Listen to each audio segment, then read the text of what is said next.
Kisah singkat Sunan Kalijaga.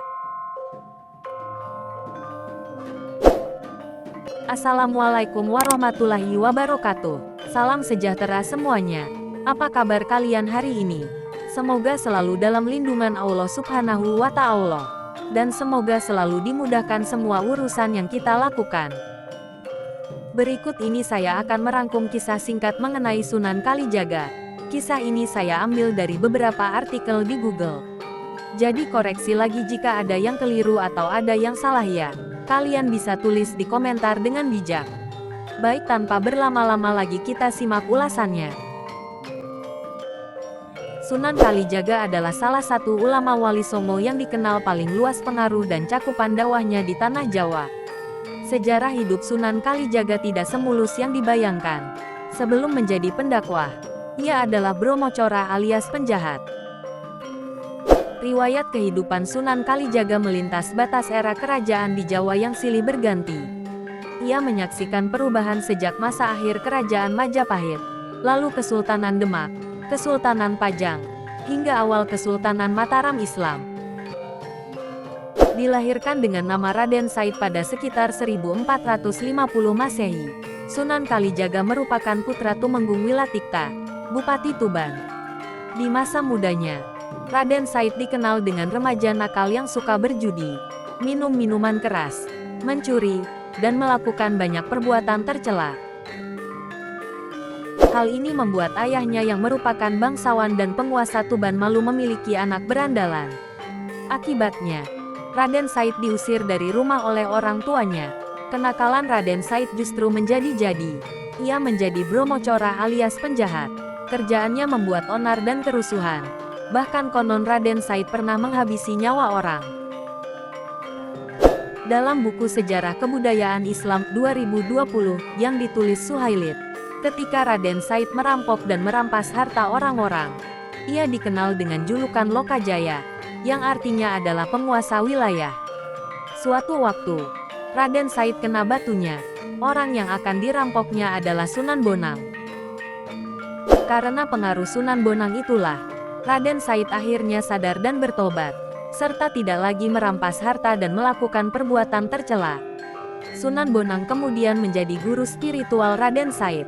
Selain belajar Islam kepada Sunan Bonang, Raden Said juga menekuni kesusastraan Jawa dan belajar mendalam. Kelak, pengetahuan seni dan budayanya inilah yang dijadikan sarana dakwah Islam oleh Sunan Kalijaga sehingga diterima oleh masyarakat setempat. Dakwah Sunan Kalijaga. Dakwah Raden Said dimulai di Cirebon, di desa Kalijaga, untuk mengislamkan penduduk Indramayu dan Pamanukan. Karena basis dakwahnya di desa Kalijaga, Raden Said kemudian dikenal dengan julukan Sunan Kalijaga. Sebagaimana Wali Songo yang lain, Sunan Kalijaga berdakwah dengan pendekatan seni dan budaya. Ia amat mahir mendalang dan menggelar pertunjukan wayang. Sebagai dalang, ia dikenal dengan julukan Ki Dalang Sidabrangti, Ki Dalang Bengkok, Ki Dalang Kumendung, atau Ki Unehan. Berbeda dengan pertunjukan wayang lainnya, Sunan Kalijaga tidak mematok tarif bagi yang ingin menyaksikan pertunjukan beliau, melainkan cukup dengan menyebut kalimosodo atau 2 kalimat syahadat sebagai tiket masuknya.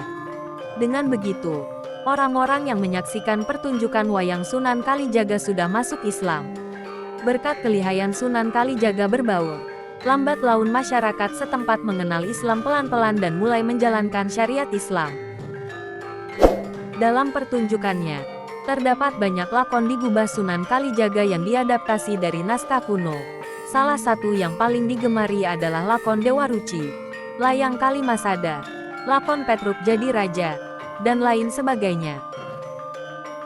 Tidak hanya itu, Sunan Kalijaga juga menambahkan karakter-karakter baru seperti Punakawan yang terdiri atas Semar, Bagong, Petruk, dan Gareng. Selain menggelar pertunjukan wayang, Sunan Kalijaga juga mengubah tembang-tembang yang syarat dengan muatan keislaman, seperti Kidung Rumek Saing Wengi, Ilir-ilir, dan lain sebagainya. Dalam buku Atlas Wali Songo 2016, Agus Sunyoto menuliskan bahwa selain sebagai dalang dan penggubah tembang, Sunan Kalijaga juga berkreasi sebagai seniman dan penari topeng, perancang pakaian, perajin alat-alat pertanian, hingga penasihat sultan dan kepala-kepala daerah di masa itu. Sunan Kalijaga menikahi Siti Zainab, adik Sunan Gunung Jati. Istrinya yang lain adalah Dewi Sarah, putri Maulana Ishak. Dari istri-istrinya itu, Sunan Kalijaga memperoleh beberapa anak. Di antaranya adalah Watiswara atau Sunan Penggung dan Sunan Muria. Kedua anaknya itu melanjutkan dakwah yang dirintis Sunan Kalijaga. Tidak ada catatan pasti yang menyebutkan kapan Sunan Kalijaga meninggal dunia. Makamnya terletak di Desa Kadilangu, kira-kira berjarak 3 km dari Masjid Agung Demak. Itulah kisah singkat tentang Sunan Kalijaga. Terima kasih telah menonton sampai akhir. Support channel saya dengan klik tombol like, share, komen, dan subscribe tentunya, agar channel saya semakin berkembang. Sampai jumpa di kisah-kisah berikutnya.